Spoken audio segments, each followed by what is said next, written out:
Hi everyone, my name is Paul Nicolazzo. I'm the director of the Wilderness Medicine Training Center International. The purpose of this video is to help you understand and assess traumatic problems. And the focus is going to be on the critical system problems. Mild, moderate, severe concussion, early and late increased ICP, early and late volume shock, and respiratory distress. To do that, I'm going to do a brief review for a minute or two, and then I'll take you through 12 different case studies. The idea is that we want to consolidate some of the information that you've been working on as you've gone through the course website in preparation for your online exam, as well as the practical session. First thing I want to address is the difference between possible problems, current problems, and anticipated problems.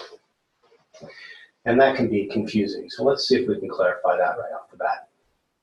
Possible problems are based on the traumatic mechanism, where the person was hit, what part of their body were they hit. If a person was hit in the head, the underlying organs that we're concerned about that might be damaged are the brain and the spinal cord, in this case the cervical spinal cord. And the possible problems end up being a spine injury, mild, moderate, or severe concussion, early or late increased ICP. If the person was hit in the lower chest, they're not going to get any of these problems because they weren't hit in the head. If they were hit in the lower chest, the organs we're concerned about having been damaged by that traumatic blow are the spleen, which is on the left side of the lower ribs, the liver, which is the largest of the internal organs, and on the right side underneath the lower ribs, and then the spinal cord. Both the spleen and the liver are solid organs. They have a lot of blood in them. The organ stuff sacks are fairly tough. But if you damage the liver or the spleen and you cause them to bleed internally, the hope is that the stuff sack is still intact and is strong enough to actually contain the bleeding and that the bleeding clots off. If that happens, the stuff sack will swell a little bit and it'll be fragile, but your patient is going to survive. If the stuff sack is broken on either one of those organs and it doesn't clot off, the person will die.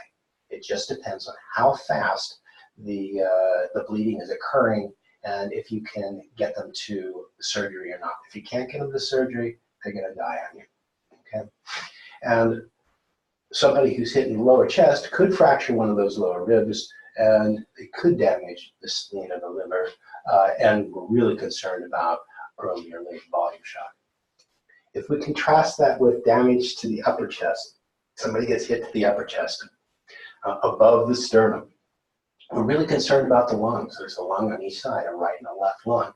And the basic anatomy of the lungs are made up of essentially two sets of tubes. They're made up of tubes that contain blood, the pulmonary arteries and veins and capillaries, and tubes that contain air. If you damage the air tubes, the bronchi and the bronchioles, then air can potentially leak into that chest cavity and collapse the lung. If you damage some of the major veins, especially the arteries in the lungs, blood is going to leak into that chest cavity and again collapse that lung. If you damage the capillaries in the lungs, you're probably not going to collapse a lung, but you are going to cause a bruise, and that bruise is going to make it difficult for that person to breathe if it's large enough. Now, if you are leaking blood into the chest cavity, well, then you have the additional problem of internal bleeding that's significant, and that may push the person into early or late volume shock. It's very difficult in a field situation if somebody is in respiratory distress to distinguish or figure out if they also have volume shock or not, because in either case, their pulse is rising. So we assume that anybody who has significant respiratory distress is also having some blood leak into their chest cavity and collapsing the lung, as well as some air. If you damage the pelvis or the femurs, these are major bones, and bones bleed. And over top of those bones are some major vessels, the femoral vessels. The femoral vessels are about the size of your little finger, and if you cut those, you're going to either leak into the stuff sack on your upper leg, or you're going to more dangerous is if you leak into the pelvic cavity. If you leak into the blood into the pelvic cavity, it's a large cavity, and you can end up dying from internal bleeding there. And early volume shock are major problems. So what about current problems? What's the difference between current problems and possible problems?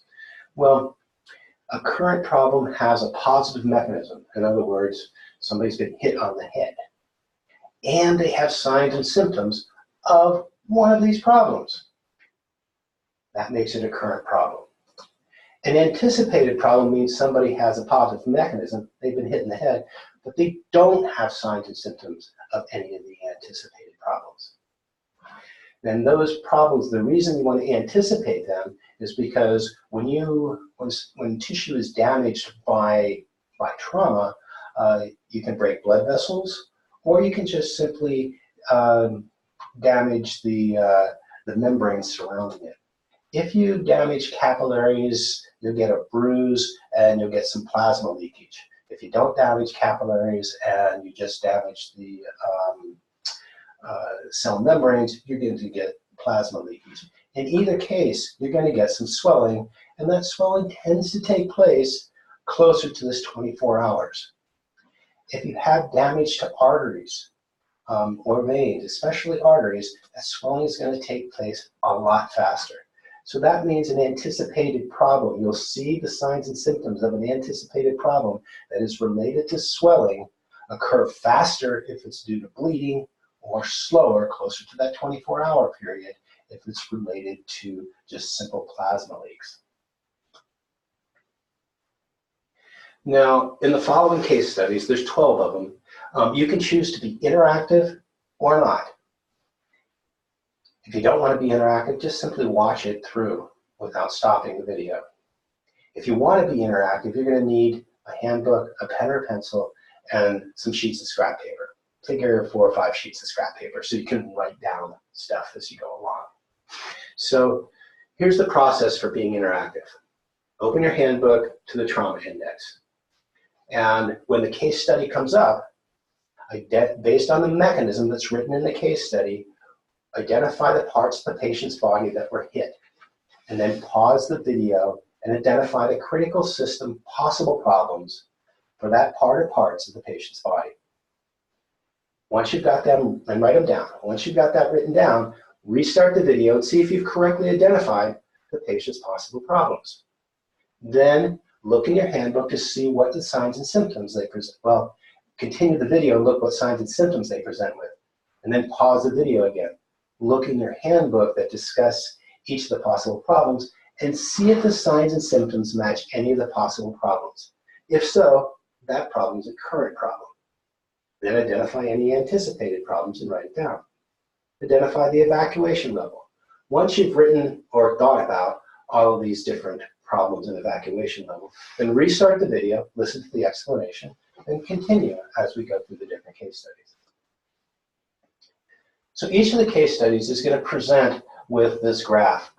On the left side of the graph is the AVPU scale: awake, voice responsive, pain responsive, and unresponsive.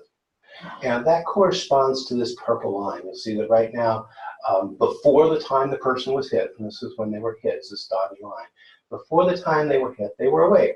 And that will be true for all of the patients in these case studies. They were awake when they had the traumatic accident. So in this case, the person was hit in the head. And if this line starts to drop anytime during the case study, then they're having a change in AVPU, and their AVPU level is dropping. Okay, and you'll notice that takes place over a 24-hour period to align with the swelling curve. So this particular patient was hit on the helmet by a golf ball-sized rock while they were rock climbing. And we're going to assume that that rock clearly came from above them. It came from a height that was high enough that it clunked them on their head pretty good, and it took a chip out of their helmet, maybe cracked it a little bit. Okay, so if you're going to be interactive, this is a time to pause your video for the first time, and based on this mechanism, decide what the possible problems are for this. In this case, because the person was hit on their head, then They have a potential cervical spine injury. They could have a mild, moderate, or severe concussion, and they could have early or late increased ICP. Now, if you are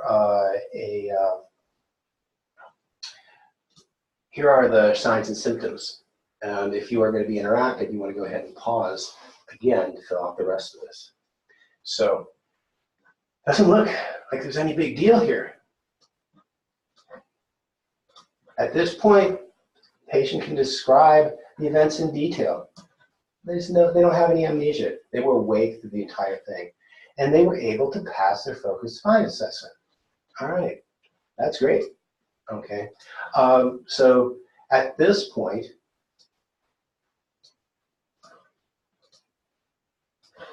because they passed their focused spine assessment, we can look at their possible problem list and cross off spine injury.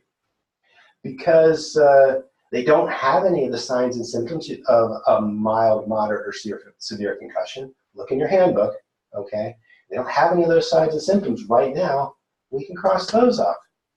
If you look under early and late increased ICP in your handbook, you'll see that they don't have any of these signs and symptoms either.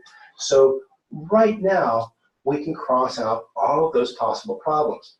And that means right now, they don't really have a current problem. They do, however, have an anticipated problem. And that anticipated problem is a mild concussion. Anybody who gets hit in the head has to be monitored for a mild concussion for at least 2 hours. So while there's no evacuation required right now, you want to keep this person fairly calm and resting and just keep track of them for the next 2 hours. See if they develop any of those signs and symptoms that show up in your handbook for a mild concussion. So gradually, this person gradually over the next 2 hours, okay, do develop some signs and symptoms. Okay, this is concerning. Over the next 2 hours, they get tired. They're noticeably more tired. They're not able to think very well. They're becoming mentally slow and they're overly emotional. Now, these signs and symptoms, written down here are pretty obvious, but when they're happening, you have to pay attention. You have to be looking for them in order to see them. Okay, so showing up with this tells you that your anticipated problem is now a current problem. So at the 2 hour mark, with these signs and symptoms, your patient has a mild concussion. Now, there aren't any real anticipated problems for someone with a mild concussion. Yeah, their signs and symptoms might get, their headache they might develop a headache, they might get a little more tired, but they're not going to develop increased ICP and die on you. Okay, so what do you do with this person? They need to have a level 3 evacuation. They need mental and physical rest to recover. We don't know how long that recovery is going to take. They could start to feel better tomorrow. It might take them a couple of days to feel better. It might take a couple of weeks. It might take a month. It might take a couple of months. At this point, we don't know. We're only going to know as we monitor and look at them. So if this were my patient and I had a place to camp nearby right now, I'd go ahead and camp and let them get some rest and sleep and hang out and see if they feel a little bit better in the morning. And regardless whether they do or they don't, we're going to need to figure out how to evacuate them. So while we're hanging out in camp that day, we're going to look at the possible evacuation options that we have. And during that evacuation, if I've got to walk them out, because I want to minimize their physical exertion, I don't want them carrying a heavy pack. So either we're going to store some gear and come back and get it later, or I and any of the other friends that are along are going to split up a lot of that person's weight and carry that out. If they get more tired on the evacuation as they're walking out, we'll then give them some time to sleep and rest a little bit, and then when they feel a little bit better, start up again. Okay? So in this particular case, the patient self-evacuated without any incident and recovered during the next month. So it took them a month to recover. So they probably didn't, if they were in college or in school, they probably didn't go to school. They may not have gone to work for that month. They might have just hung out at home, resting until their body healed. Let's look at another case study. So in this case, imagine walking across a wooden bridge. It could be a log bridge, it could be a plank bridge, over top of a small creek bed that's dry.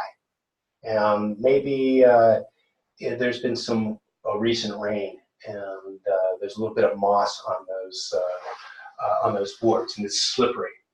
And your friend fell 12 feet. He slipped off that bridge and fell 12 feet onto a fallen tree that was laying at the bottom of that ditch. And he landed, that dry creek bed, and he landed on his upper left ribs. Okay? Well, based on this mechanism, what are the possible problems? Okay? Mechanism to what part of his body? Upper left ribs, right? Okay, based on the traumatic mechanism to the upper left ribs, his possible problems are potential spine injury, a rib fracture or fractures, respiratory distress from a bruised or a collapsed lung, and early or late volume shock as a result of internal bleeding. Now, he did have the wind knocked out of him. So so when you came up to him, he was probably trying to catch his breath. Well, let's see if he caught his breath and what his signs and symptoms are as you do your patient assessment system. So here are the signs and symptoms. And there are a number of things that make me, relax a little bit. Okay, yeah, he's got pain in his upper left ribs, but you know what? It's only a 2 out of 10. It's not that bad. Okay, we've got his initial respiratory distress resolved spontaneously. In other words, he was able to catch his breath. He didn't have to do anything. Probably rolled up to a sitting position. Okay, he's got some tenderness in his left ribs, but there's no crepitus. There's no crunching. And he's able to take a deep breath without pain. So that's good. His pulse and respirations are normal. He was able to pass the focused spine assessment. These are things that, that mechanism, that 12-foot fall, looks pretty darn serious, but it doesn't seem like there's a whole lot wrong right now. So we look at our possible problem list, and based on the signs and symptoms, we're going to go ahead and see what we can cross out.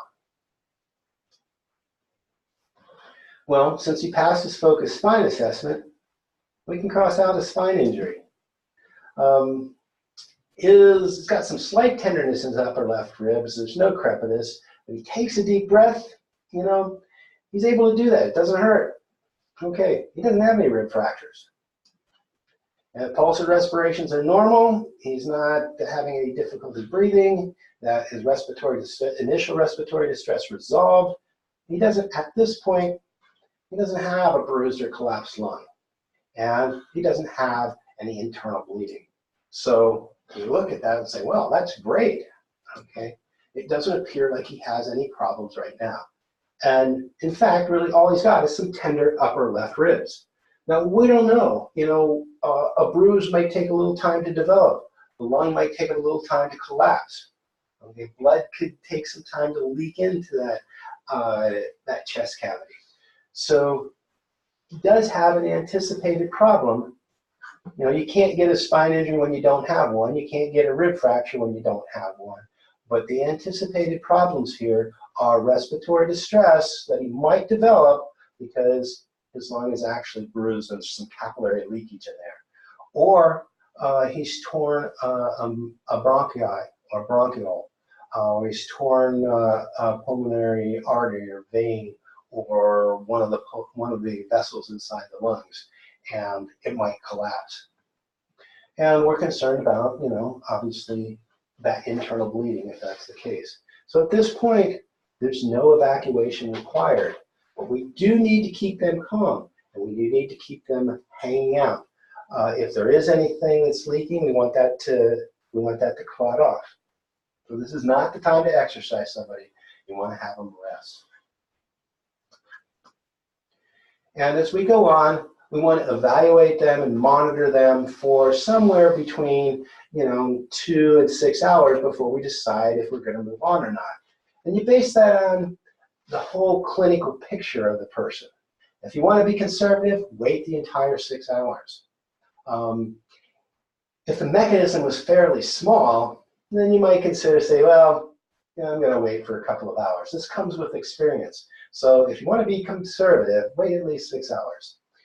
This mechanism, pretty significant mechanism. That's not, a 12-foot fall, that's a decent mechanism. So I'm going to wait, even though I've got some experience in this, I'm going to hang out with this person for 6 hours. Let's give it, and that's hard to do. It's hard to just hang out there and sit. Well, what are you doing when you're hanging out there and sitting? Well, one of the things you're doing is planning your evacuation. Maybe you never need it, but you plan a level 3 evacuation, you plan a level 2 or 1 evacuation in case they start to develop some of these anticipated problems. Okay, with this particular patient, their pulse and respirations remain normal during the 6-hour evaluation period. Okay, and this is good. This is definitely encouraging. So that their pulse and respirations are still normal at 6 hours, that's great. All right. So at this particular time, as I reevaluate my patient, they just have the problem hasn't changed. They got tender upper left ribs, and the anticipated problem hasn't changed a lot. Okay, we're really concerned about respiratory distress. Any bleeding, if there was any significant bleeding, we would have seen that respiratory distress increase. We'd have seen their pulse increase. It hasn't happened. Now, so they could have a very slow air leak, and it's possible that that might only come to our attention when they start to exercise. So let's hang out with them. It depends on what time of the day. If it's morning and we waited 6 hours, it's probably mid-afternoon. Let's go ahead and walk to a decent campsite. When you're doing that, let's make sure we lighten their pack up, and we'll wait till morning, see what goes on, because right now there's no need to evacuate them. So they're still doing just fine, but we want to continue to monitor them for a couple of days. The longer they remain symptom-free, the more likely they are just okay. So air leaks typically happen within, they'll happen, you see more of them within the first 24 hours than you do in the second 24 and the third 24. So I like to monitor people for air leaks or small air leaks, for 3 days. So with this particular person, they continued the trip with the trip on the following day. No incident, and then they were able to finish the trip later. But remember, over the next couple of days, we're constantly monitoring them to see if they start to develop any respiratory distress, whether walking up a hill or anything like that. After 3 days or so, they're feeling normal. The tenderness has left their upper left ribs. It's like, well, okay, I'm going to give them some weight back. Let's look to another one.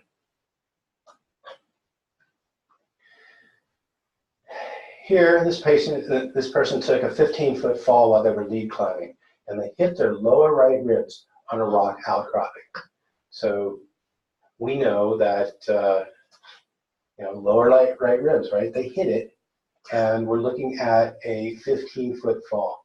So pretty decent fall, hit their lower right ribs. What is this? What are their possible problems? Well, the same as they were the last time. Okay, they might have a spine injury, they might have some rib fractures, and early or late volume shock because of internal bleeding. Note, because we're talking about the lower right ribs, the lungs really are not involved here. Okay, you can't have lung damage unless you damage the lung. And what is underneath the lower right ribs? It's the liver. So my biggest concern here is internal bleeding if that liver is damaged. And these others here as well. All right, let's see what this patient actually presents with. So we look at their symptoms and their signs. There are some things here that that concern me, and there's some things that that don't. So this is a bit of a mixed bag. things that concern me. Pain, and this is, this is getting into some significant pain, and because of that pain, they're actually unreliable for the focused spine assessment. Well, that's a problem. Okay, if that pain is, if they hurt that much, they're going to be distracted during the focused spine assessment. It's unreliable, so I really need to probably take them out and get a physician to assess them. Now, there's some things in this that make me feel okay. That they don't have any crepitus. Okay, that's great. And that their resting pulse is 62, and that their current pulse is 66, and the current respiratory rate is 16 and easy. That makes me feel pretty good. Now, I always want to compare what their resting pulse rate is with their current pulse.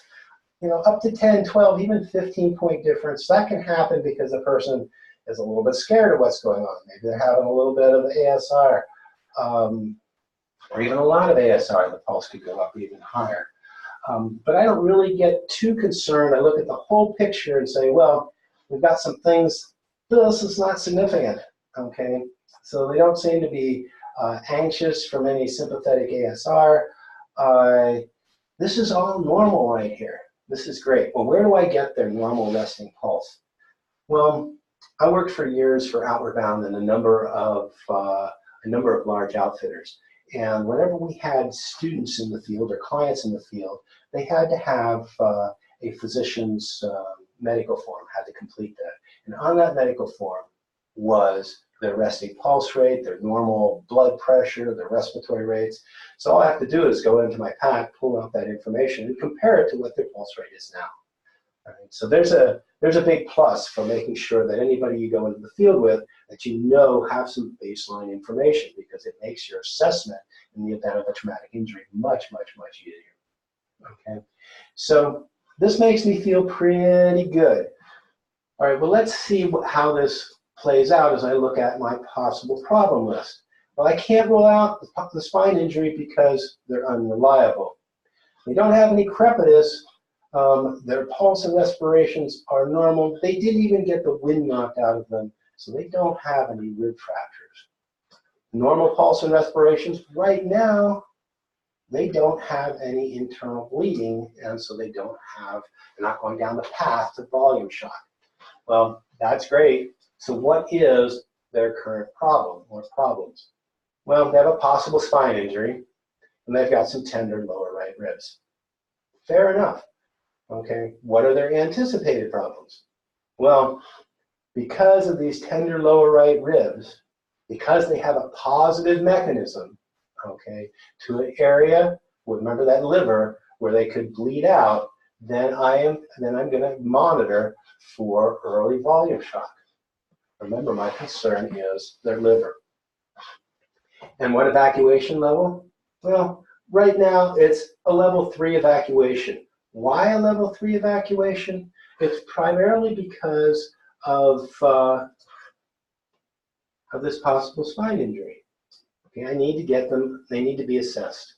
And I can't do that in the field right now with their pain. And with pain being that high, and really don't know why. Maybe it's a fractured rib, maybe it isn't. Doesn't appear to be. There's no crepitus. But that pain is distracting. I need to go ahead and get them, get some physician assessments. So let's see if we can evacuate them for that at a level 3. Now, what's super important, if I'm monitoring their pulse rate for early volume shock, I want to make sure that they're not exercising. So during that monitoring period, and I'd like to monitor this person. This is a big fall. I want to monitor them for 6 hours. And I want them to just hang out. If I can make camp, I'm going to make camp. We're going to get them off the rock for sure, and we're going to make camp as close as possible. They're going to hang out there, and they're going to rest, and I'm going to keep them warm. It's important not to let them get cold, because as a person gets a little bit hypothermic, it interferes with the clotting cascade, and they don't clot as well, meaning they bleed more. And if they do have some internal bleeding, we want it to clot off. Okay, over the next couple of hours, this patient's pulse and respirations continue to increase. And we know that because we're monitoring them. And they slowly become anxious. Well, this is clearly a problem. I am concerned about that. Let's look at that a little bit closer, all right? So what are the big issues right now? Well, here's the big issue right now. That's a big issue. Remember, their pulse, the resting pulse rate hasn't changed. It's always been 62. But right now, before it was, 66, but now it's jumped up to 82 and regular. And the respiratory rate has gone up to 20 and easy. And they're becoming restless.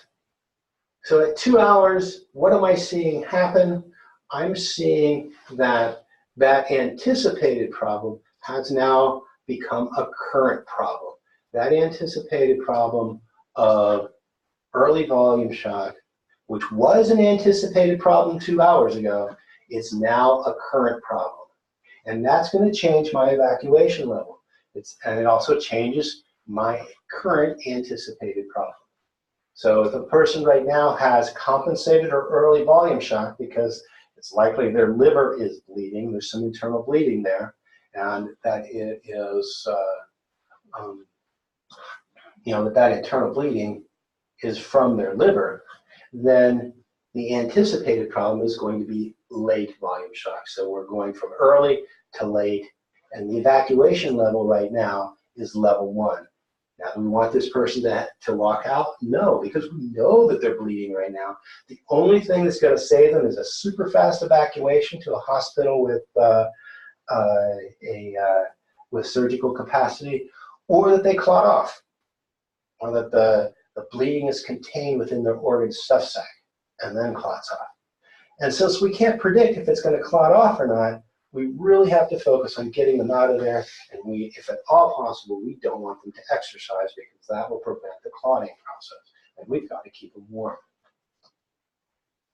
Okay, with this person, their pulse and respiration stabilized at this 82, maybe 84, and they were able, the evacuation was successful, and they required surgery, and that was successful. Okay, so, how did their pulse and respiration stabilize? The only way that can happen is if they clot off. So whether they had a break, the fact that they had surgery indicates that they might have had some sort of fracture of that liver, and it was leaking in and potentially starting to leak into their abdominal cavity. We're not going to know. We can't see in there. The surgeons can see in there because they look. Okay. So it was either contained by the stuff sac and or clotted, and that all happened within this, those spectrum of time here. Let's look at another one. So here we have somebody that has fallen, they've got the wind knocked out of them. Okay, so they had some respiratory distress initially. They fell 8 feet, so that's part of our mechanism, and onto rocks while scouting a rapid. So, and they fell onto their right side. We don't really know. It would be helpful to know whether they were upper or lower ribs. Maybe that whole side is tender. So what are the possible problems based on this mechanism? And then we end up with a spine injury. Rib fractures are a possible problem. Respiratory distress due to a bruised or collapsed lung. Internal bleeding that might lead to earlier or late volume shock. Those are all possible problems. Let's look at their symptoms, what this person actually presented with. And there's a couple of things here that concern me, and there's a couple of things that make me feel a little bit better about this situation. So let's look at the things that concern me as I review their signs and symptoms. Things that concern me. Okay, they have a sharp pain with a deep breath, and it's really 8 out of 10. Okay, this is indicating that they end up with maybe a fractured rib. Things that are good, and that there's a bunch of things. That's the biggest thing that concerns me right now. But there's a number of things that are good. With belly breathing, that pain drops to 3 out of 10. And that their initial respiratory distress was resolved with belly breathing. That their pulse and respirations are normal at rest with belly breathing. That they pass the focused spine assessment.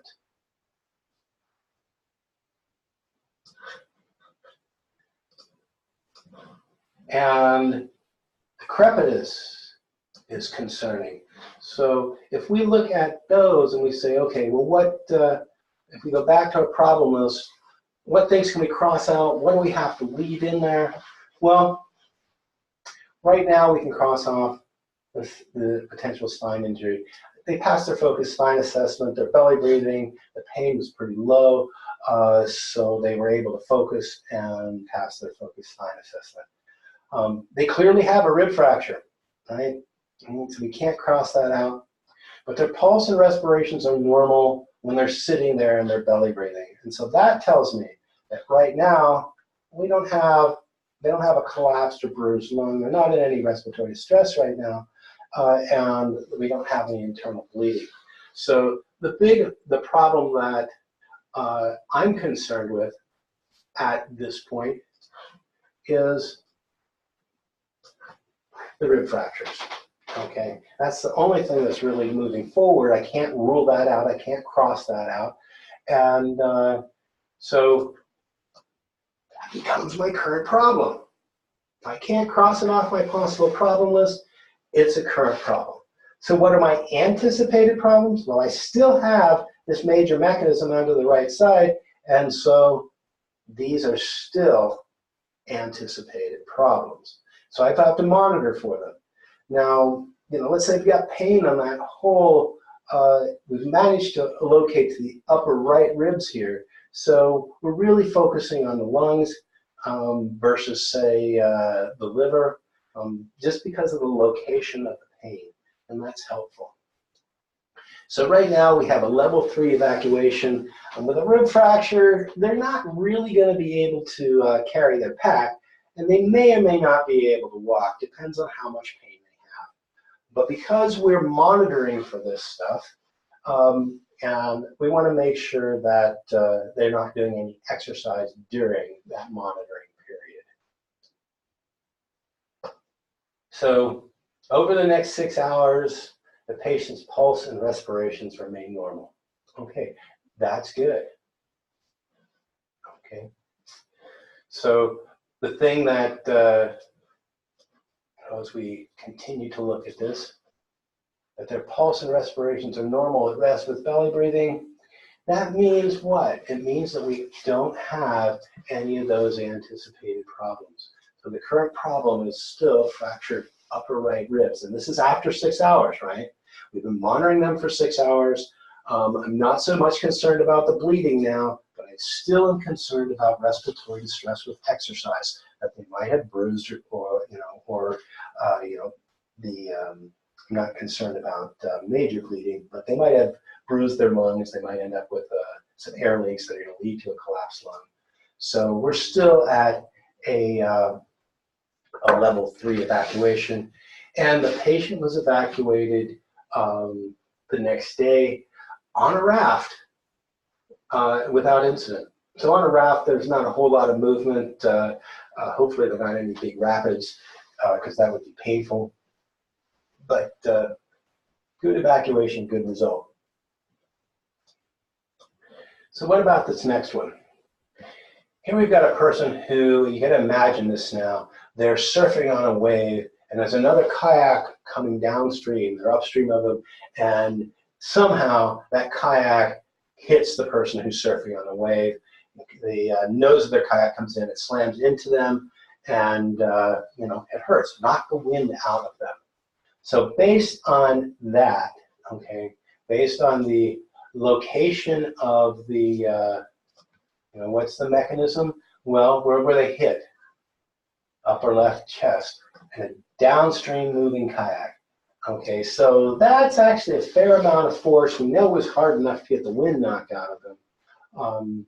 So what are, based on where they got hit and the mechanism, specific mechanism, what are their possible problems? So very similar to the last one, a spine injury, rib fractures, respiratory distress from a bruised or collapsed lung, and then early or late volume shock as a result of internal bleeding. Since we're looking at the upper chest, we're really not concerned about the spleen or the liver. And in this case, left, we're not concerned about the spleen. These are their, this is their possible problem based on the mechanism. Let's see what their signs and symptoms are. So there are things here that are concerning. If we look at what I'm concerned about is, okay, this sharp pain with a deep breath, okay, tenderness and crepitus. Okay, this is indicative of a rib fracture, right? And there's some things that, make me feel okay about this. And this is very similar to the last one, right? What makes me feel okay about this is that the initial respiratory distress resolved with the belly breathing, that their pulse and respirations are normal at rest, that they were able to, they were able to pass the focused spine assessment. That's great. Okay, so we can eliminate the things that we can cross off from the possible problem list. They passed their focused spine assessment. We can cross out a spine injury. We can't cross out rib fractures, but because their pulse and respirations are normal, we can cross out respiratory distress, and we can cross out this. We've got that crepitus, pain with a deep breath. So, okay, that means that our major focus here is very much just like the last one. That's our major concern. So, what are our current problems? Fractured upper left ribs. What are our anticipated problems? Both of these two things, we can't control those, so we got to monitor for them. Remember, when we're monitoring, the person's not hiking, we're not walking with them, they're just hanging out. And the evacuation level at this point is we're thinking level 3. We're also going to, while we plan for that level 3 evacuation, we're also going to plan for a level 1 or 2 in case either one of these things start to happen. And so we'll get specific with that. So for this person, during the next 6 hours, their pulse and respirations remain normal. Again, this is very similar to the last one. So the big thing that makes me feel okay about what's going on right now is, again, that 6 hours later, their pulse and respirations are normal at rest with belly breathing. Okay. So that makes me feel pretty good. That makes me think, all right, we can probably walk this person out if we need to. Pain is still pretty, it still hurts a lot. So, I'd like to figure out a different way of getting them out, but putting them in a backpack carry isn't going to work. If I can get a vehicle in to help them out, that certainly would be useful. We've got a raft, so maybe we're going to do something with that, or maybe we don't have a raft. So current problem at 6 hours is a fractured upper left ribs. The anticipated problem, not so worried about any significant bleeding, but I am worried about still air leaking in. Evacuation level at 6 hours is level 3. So, all right, what am I going to be doing with this? Well, okay, I'm going to, I'm still a little bit relaxed, but I am still monitoring. I'm going to monitor for another couple of days. Well, with this person, what happens is they're walking up a steep bank the next day. They assumed a tripod position, can't breathe very well, and they presented with difficulty breathing with respiratory distress. When you question them, they complain about a ball in their lung. And so you said, all right, that's respiratory distress with exercise. something that we were concerned about, right? This is what we were concerned about. Respiratory distress with exercise, one of our concerns. Then we're going to stop the exercise. We're going to sit them down, and it didn't resolve. So that's very concerning.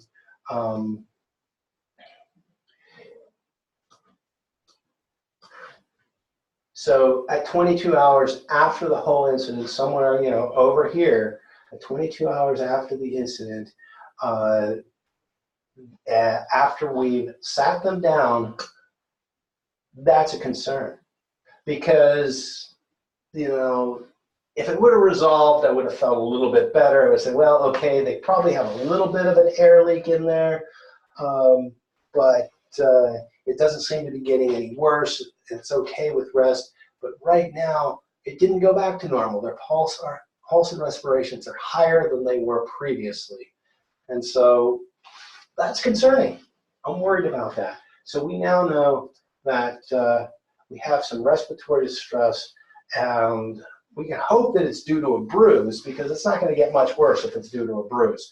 But if it's due to a collapsed lung, it's likely to get worse. The problem is we don't have any ultrasound, we don't have any x-rays, we can't tell which one of these it is, so we have to assume that it's likely this. We still have the anticipated problem of that bruised or collapsed, you know, that the respiratory distress is going to get worse, and we don't want that to happen. So we now increased our evacuation level to a level 1, and we really want to figure out a way to get them out of there without, then the fastest way is going to be the best way. And patient respiratory distress continued to develop during the evacuation. They required some emergency surgery, but they did get to the hospital. We were able to figure out what was going on and help them, and they went through the event. Nice job. Okay. All right, here's another one. All right, so what mechanism and what, you know, what are we looking at? Well, we have a person who hit their head, right? We don't really, you know, it doesn't say how far the fall was, but they are wearing a helmet. So if we start thinking about things that are good about this, it's that they're wearing a helmet. Does that change, you know, anything? No, it doesn't really change our possible problems. Our possible problems are going to be, you know, possible spine injury, cervical spine injury, mild, moderate, or severe concussion, early or late increased ICP. Those are the possible problems. Let's see what their signs and symptoms are. Oh, okay. Well, this changes things, doesn't it? The person hit their head, and when they hit their head, they went all the way down to unresponsive, and then they came back up to awake. All right, so there's some things here that are definitely concerning. That they can't describe what happened. They have some amnesia. In other words, they blacked out, and they even say they saw stars before blacking out, but they blacked out. They had a temporary loss of consciousness. For a while, for a couple of minutes down here, they were, you know, down in here, they were unresponsive. That's a big deal, okay? But they woke back up. And, you know, things that that are, you know, that I like seeing is that they did wake back up. You know, they've got a headache that is not super bad, and they passed. It didn't interfere. The headache wasn't bad enough that it interfered with their focused spine assessment. So if we go back and we want to say, well, what things can we cross off out of this possible problem list? They passed their focused spine assessment. We can cross that off. We know this isn't a mild concussion. We know that because they lost consciousness. They have amnesia. That's not part of a mild concussion. And if we look at the signs and symptoms, we're not seeing any vomiting. They're still awake, so we know that this isn't happening. So we have to decide what is the difference here between, you know, are we dealing with a with moderate or severe concussion? And you know, the thing that's going to tell us that really is, you know, is their headache getting worse? Are there concussive signs and symptoms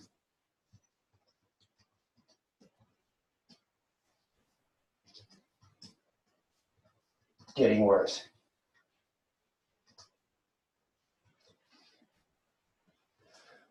These are the things that we're concerned about. If they're getting worse, then we have a severe concussion.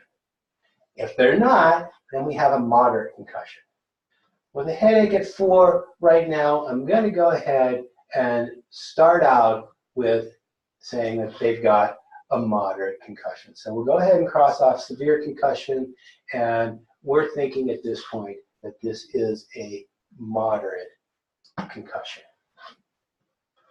And so if that's the case, you know, I've ruled out a number of things from my possible problem list, leaving one thing left. So that thing that I've got left is actually a moderate concussion, and that is my current problem. If a moderate concussion is my current problem, that means a severe concussion is my anticipated problem. And the evacuation level for a moderate concussion is a level 3. And we want to go ahead and make sure that we minimize exertion during the evacuation. You know, mental and physical exertion, we want to minimize as much as possible because that can make things worse. And we want to monitor them. We want to find out, is their headache getting worse? Are their general concussive signs and symptoms getting worse? Okay, well, this patient did great. Over the next 18 hours, their headache gradually disappeared. And we still need to evacuate them. We are taking them out because we want to make sure that, you know, if they're on a hiking trip or a climbing trip, the exercise and all the other things that are associated with being outdoors are not really conducive to completely healing with respect to a concussion. So it'd be nice to just take them back, let them go home and hang out, maybe get checked out by a physician.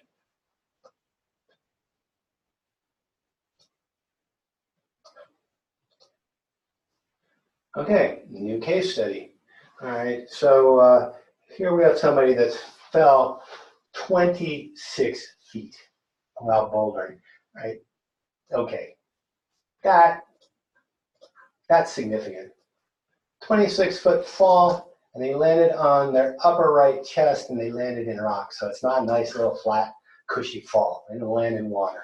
And they had the wind knocked out of them.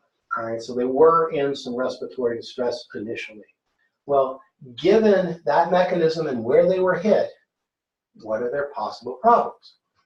Okay, potential spine injury, rib fractures, respiratory distress secondary to a bruised or collapsed lung, early or late volume shock due to internal bleeding in the lung. Okay, well, let's see what their signs and symptoms are. Okay, so there's a number of things that are concerning. One is their output is dropping down a little bit. All right, what does that mean? Let's look at what concerns me first. And what should concern you? Okay, the respiratory distress is not resolving with belly breathing. Okay, that we've got some extreme tenderness in their upper right ribs, and we've got some crepitus. Okay, and even more concerning, we know that their resting pulse rate is 64, but their current pulse rate is 96, and their respiratory rate is 22 and easy. They are anxious and complaining of difficulty breathing. They are unreliable because of the pain and the difficulty breathing for the focused spine assessment. There's not too many bright spots on these signs. So we start thinking, is there anything down here that we can cross out? And we find out that, nah, we can't cross out any of those. So every single one of these is something we can't cross out. Okay. Can't do it. all right? Now, their lung may be collapsing. We don't know if it's blood or air, but we know it's happening fast, so that might indicate more blood than air, but we don't know. We can't see in there. So when we start thinking about what are our current problems, everything up there, we couldn't rule anything out. All of those are current problems. So what are our anticipated problems? Well, the spine injury is not going to get any worse. The fractured upper ribs aren't going to get any worse, but the respiratory distress could get worse, and we can move from early to late volume shock. So you can see some changes here. These are not necessarily subtle changes, because if you start seeing them, that means that this person is just getting closer to dying. So this is a level 1 evacuation.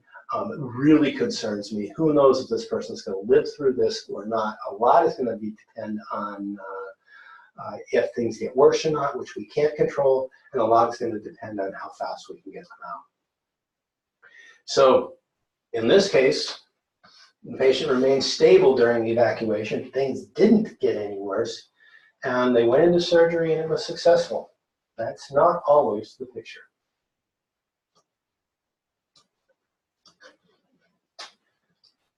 All right, let's look at another case study. Okay, so this person was, they were hit in the head. They were hit in the head with a canoe when it blew off. So that was 12 feet, okay, off of the trailer. So that's a pretty significant mechanism for getting hit in the head. And based on that mechanism of being hit in the head, then what are their possible problems? Well, the spine injury, probably a cervical spine injury, mild, moderate, or severe concussion, early or late increased ICP. These are all the possible problems.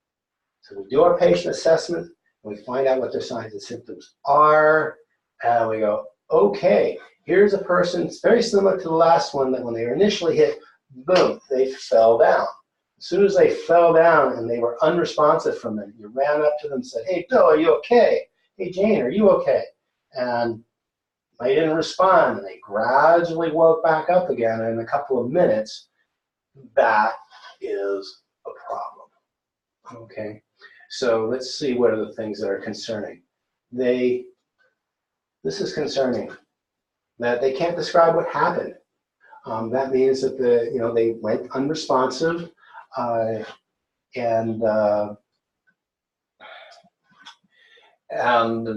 they can't remember what happened. So they had a loss of consciousness.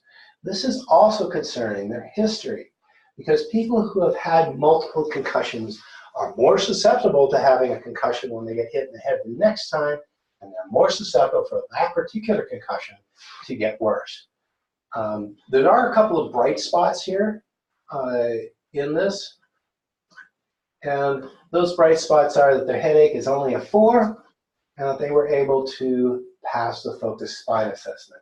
This means that when we go back to that possible problem list, there are a couple of things that we can rule out. Because they passed the focused spine assessment, we can rule out the possibility of a spine injury. And we can rule out the mild concussion because they lost consciousness, they have amnesia. Neither one of those is a sign and symptom for a mild concussion. They're not vomiting, and they're still awake, so we can rule out those two. And again, we're faced with this decision of which one, is it moderate or is it severe? And again, the way that we tell the difference between those is the actual severity of the signs and symptoms and if they worsen or not. So how we answer this question between mild and, between moderate and severe concussion is the severity of the concussive signs and symptoms, and whether or not they get worse.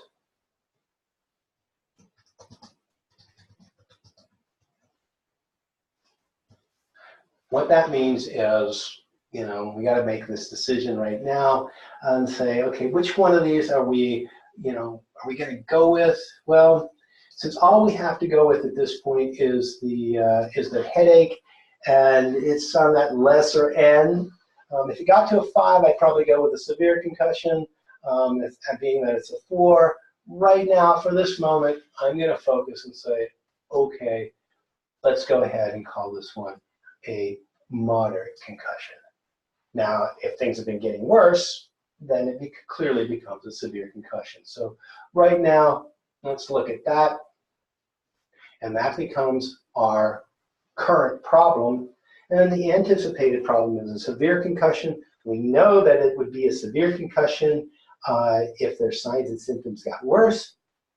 Evacuation level right now is a level 3, but we are definitely planning for a level 2 and a level 1 in case they get worse. Let's see what happens to this person.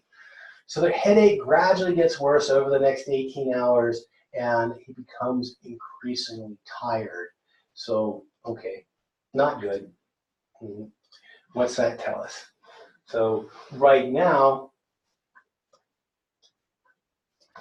we've got a headache that's 7 out of 10. That's worse than it was before, okay? And getting increasingly tired.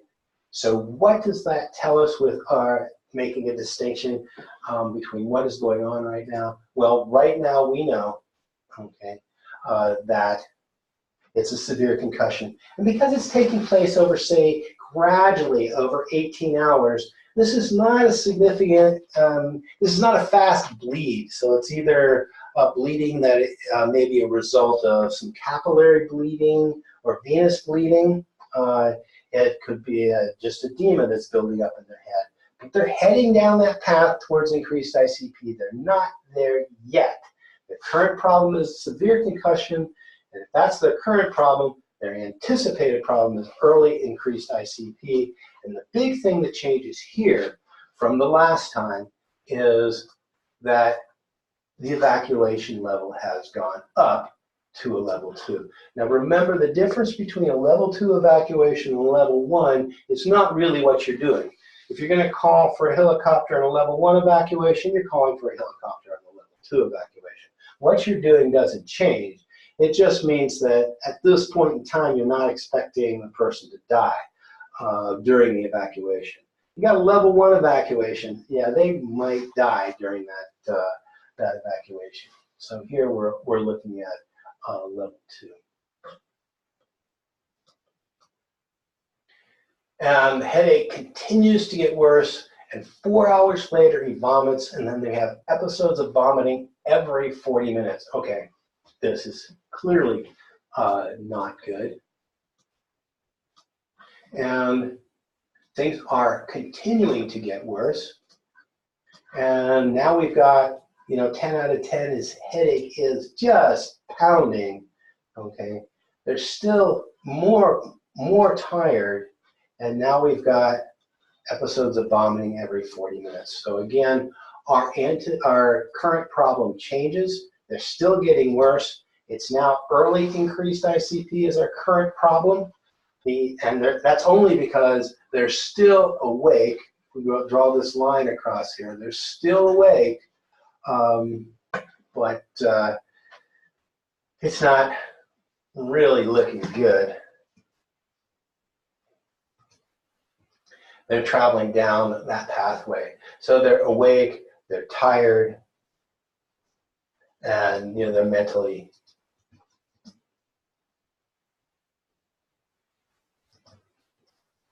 slow. They're lethargic, okay? And as a result, the anticipated problem is late increased ICP, and the evacuation level is level 1 now. And this person may, if they keep going down in this angle that they're talking about, if they start diving off, they may actually die before we get to the hospital or even at the hospital. It just really depends on what continues to happen. Fortunately, this person, signs and symptoms don't change during the remainder of the evacuation. They end up with some neurosurgery. It was successful, and he fully recovered. Okay, let's look at another one. Well, rowing a raft through a difficult rapid. The left oar was torn from the patient's hand, and she was hit on the lower left rib cage. The wind was not knocked out of her. All right, so we are looking at, as I look at that mechanism, we say the left oar, she was rowing, and it hit on her lower left rib cage. Okay, so the wind wasn't knocked out of her. That is, when we think of things as far as mechanism goes, that's a good thing. And so, rowing a raft, difficult, rapid. That oar is a lever. You got a longer part of the oar sticking in the water. Came back and smacked her. It's hard to judge this one. It's a decent mechanism. We just have to see what goes on. It doesn't change what our possible problems are. So the possible problems are potential spine injury, rib fracture, early or late volume shock. Let's see what their signs and symptoms are. So we've got pain in the lower left ribs. They've got some tenderness and no crepitus. So there's a lot of things here that are things that make me feel pretty good. Pain and tenderness, it's a 3. No crepitus, that's great. Pulse and respirations are normal. Pass the focused spine assessment. So these are all good things. That means that we want to go ahead and see what we can actually cross out. Well, pass the focused spine assessment. We can cross out that spine injury. We can cross out rib fractures, and with normal pulse and respirations, we can cross out the internal bleeding. What's that leave? Tender lower left ribs. But we still do have an anticipated problem. It's still that early volume shock. So which side was she hit on? Lower left side. So that means we're concerned about the spleen. It's a solid organ. It's injured. It could have some internal bleeding. What's the evacuation level? Right now, we don't need an evacuation because she's just got some tender left ribs. But we want to monitor her. Mechanism isn't huge. If I want to be conservative, I'm going to monitor for 6 hours anyway. If I want to be a little less conservative, I might monitor for less because the mechanism looks a little bit less. If I'm unsure about that mechanism, I'll monitor for the full 6 hours. Let's see what happens here. Okay, her pulse and respirations remain normal during the first 6-hour evaluation period. Remember, because we're worried about volume shock, we're not, any of these monitoring periods, nobody's exercising. We're not getting them up and moving them unless they have to because they're going to live or die. But we don't want to do that. We don't want to have them exercise. So let's see. At 6 hours, makes me feel pretty good that her pulse and respirations are still normal. So her current problems are tender lower left ribs. Anticipated problems right now? Really none, because if there was going to be any internal bleeding and we monitor for 6 hours and the pulse rate has not changed at all, both normal and pulse and respiration is normal, we don't have any anticipated problems, and therefore we don't need an evacuation. She's just got some tender lower left ribs. That's it. She's good to go. But we did have to monitor for that time period. So she continued with the trip the next day, and no incident the rest of the trip. So you notice a lot of these things are, people are continuing or thinking about doing something the next day.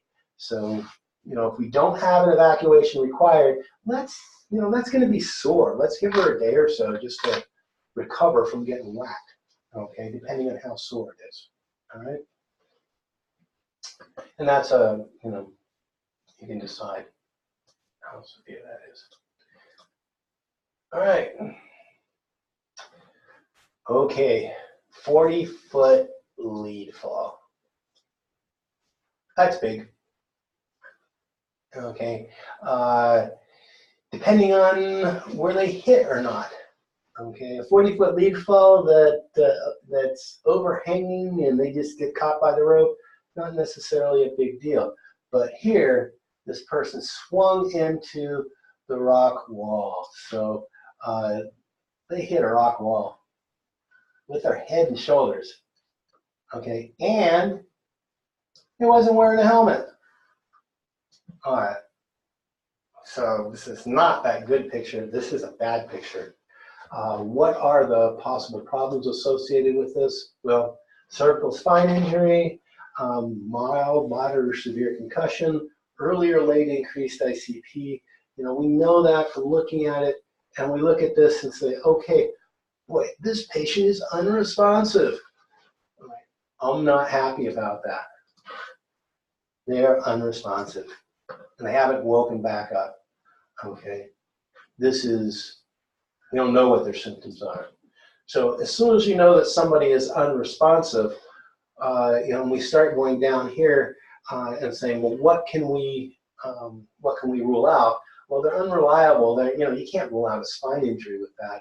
So is there anything down here that we can rule out? Well, yeah, there is.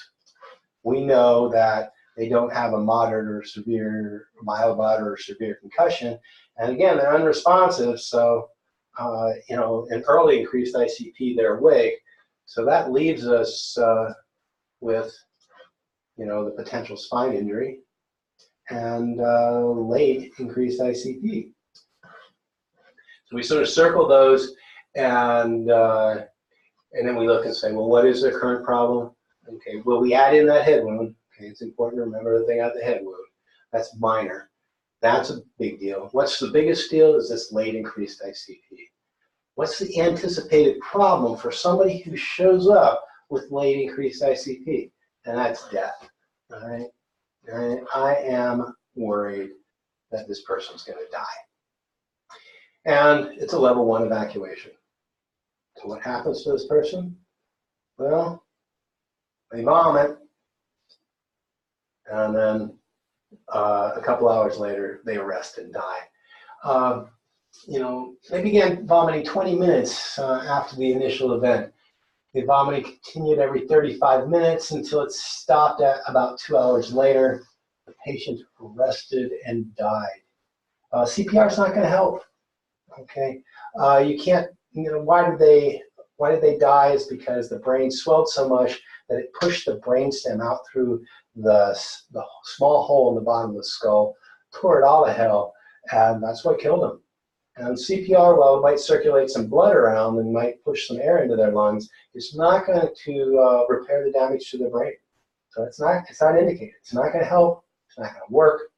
And there's no reason to do it. It's just too big of an incident.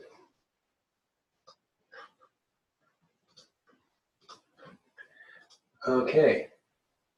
So with this patient, they lost control of their mountain biking down a steep hill when the front tire hit a rock.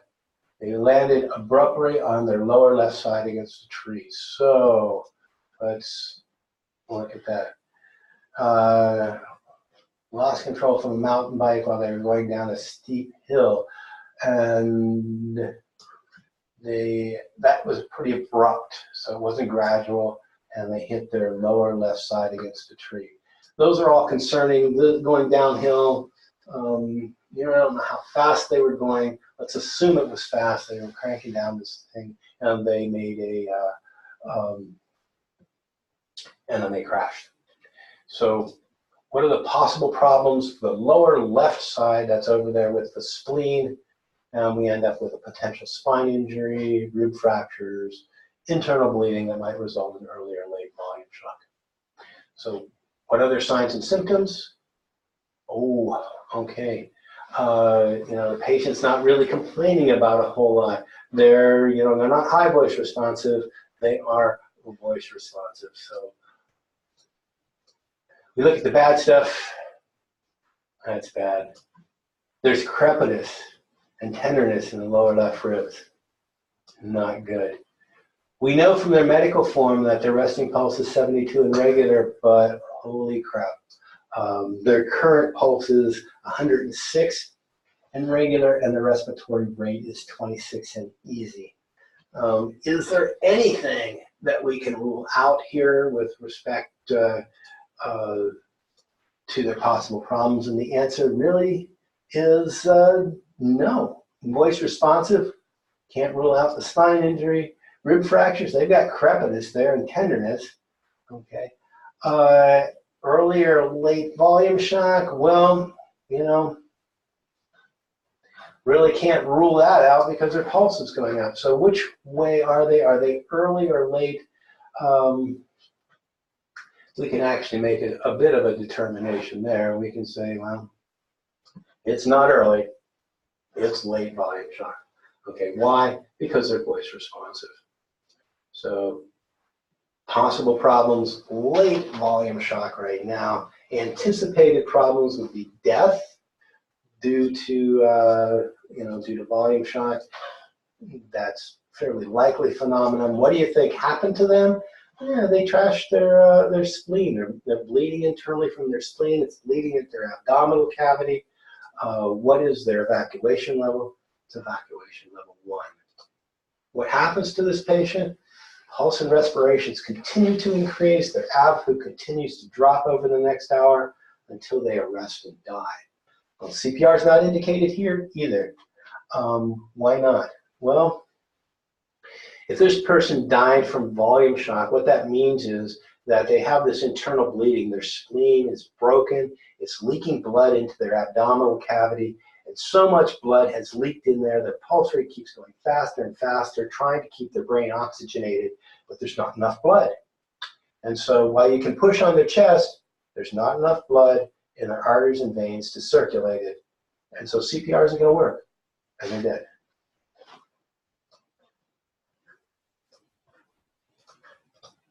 Okay, next one. So swept off their feet by a climax avalanche and carried 800 feet through boulders and trees while backcountry skiing. Yeah. Okay, this does not look good. This whole thing, that's a huge mechanism. It involves every single part of their body. If we were asking what possible problems are there as far as critical system problems, it's everything, right? They could have a spine injury, they could have concussion, they could have increased ICP, they could have rib fractures, they could have internal bleeding, they could have extremity fractures. Remember, we're focusing on the critical system problems. They could have all this stuff. Well, let's see what they do have. All right, we've got, unfortunately, we have an unresponsive patient. That's bad. We've got crepitus. We've got normal resting pulse of 68. But look at how high their current pulse is, 146. Their respiratory rate is 30 and easy. Can we cross out any of that stuff? Well, yeah, we can cross out a few things, and none of them are really particularly great. We can cross out a concussion. They don't have a concussion. And we can cross out early increased ICP. And we can cross out early volume shock. But those are the only things that we can cross out. The rest of the stuff, they could have late increased ICP. They do have some rib fractures, the crepitus. They do have late volume shock, some internal bleeding. We can't really, we just know things are bad, they're unresponsive. So what do they have? All of those things. What are the anticipated problems? Not good. We're looking at death from either one of those. And level 1 evacuation. Okay. Dang. All right. So this person died. CPR is not going to help them. And that's the end of this presentation.